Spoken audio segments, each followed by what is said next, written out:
scary movie. While Scream is decidedly not my favorite scary movie, it is a classic, so let's talk about it.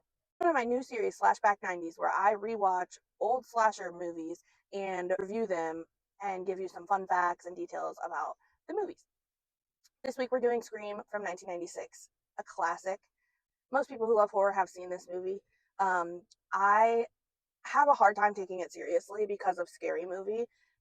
Sometimes I'm like flipping them back and forth in my mind. Like, wait a minute, is that this person? And so when I watched this movie, I had to watch Scary Movie right after because I had to like compare, and they are so similar. It's crazy. I'm sorry if my traumatized life is an inconvenience to you and your perfect existence. What? Nobody said that. I'm sorry if my complicated life is an inconvenience to your perfect existence. Cindy. This is one of the first movies in the time period that kind of took itself less seriously. The characters kind of knew that they were in a scary movie. So it was honestly hard not to laugh at it for the most part, but we got through it. We open up to a very good looking Drew Barrymore. I think this is one of her best looks in a movie, honestly, and I'm here for it. So she's in the movie for a total of 12 minutes. And I actually happen to think her kill was the best one of the movie. Like, I think it was the most diabolical.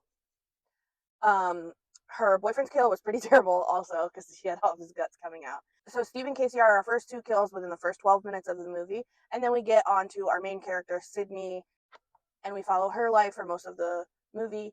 And she is in high school. She has a boyfriend named Billy. Her best friend is Tatum, and Tatum's brother is a deputy, Deputy Dewey. It is so hard to take him seriously because of Doofy in Scary Movie. It's just impossible. So we have him, and then we have Stu, and then we have the newscaster Gail, who is just a nuisance in their lives.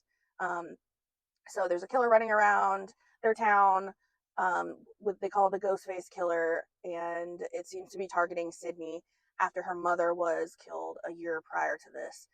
So Sydney is like, what the heck?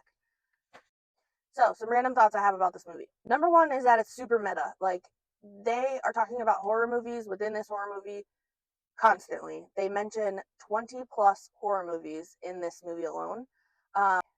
They also watch a horror movie in this movie, and Stu does a whole diatribe about scary movies and the rules, which I found to be interesting, right? Because number one rule is don't have sex. And in the very beginning, when Billy the creeper comes through the window, Sydney is actively not having sex with him. Like, she's shutting it down. So I'm like, that's interesting because she's the last girl, obviously, in the movie, and she doesn't have sex.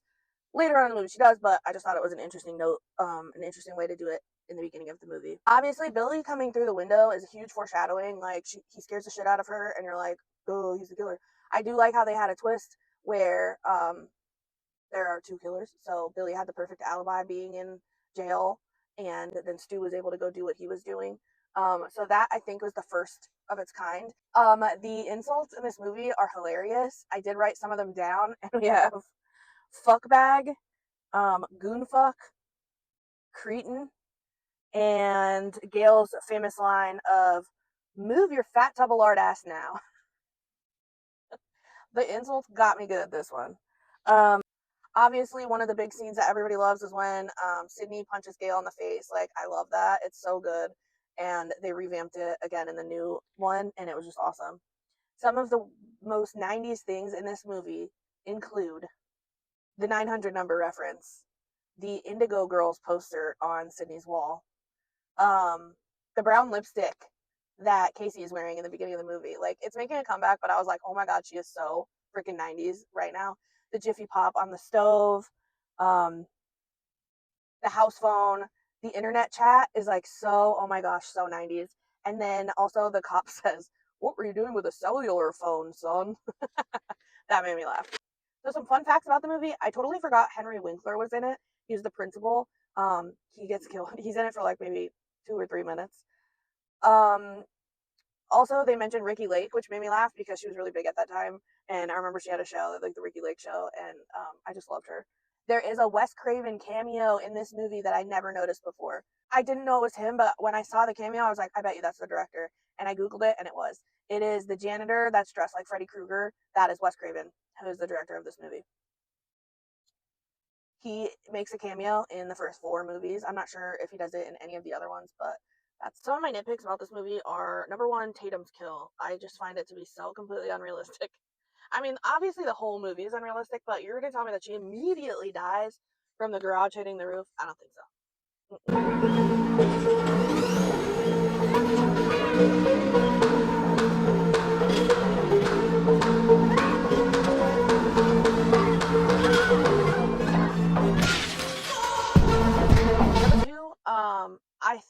I don't know if it's a nitpick, but it's something I noticed.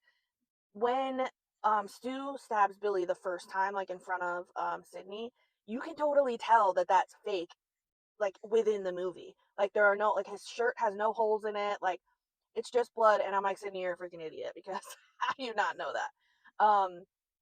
And that's really it for nitpicks because it's meant to be funny or satire, kind of like it's meant to be kind of meta. So any of the other things that I kind of didn't love, like I'm just gonna suspend disbelief and accept them. So I give this a 3 out of 5 knives rating. Um, I just have a really hard time taking it seriously, and for me, like, there's not really any jump scares. Like, I was laughing almost the whole entire time. So it didn't get a very good score for me. I thought the kills were kind of juvenile. I did like the twist ending. Um, and Matthew Lillard's acting is on point. The spit coming out of his mouth when he's like doing his whole speech at the end, like talking to like when he's angry. And then my favorite when he's like, I feel a little woozy.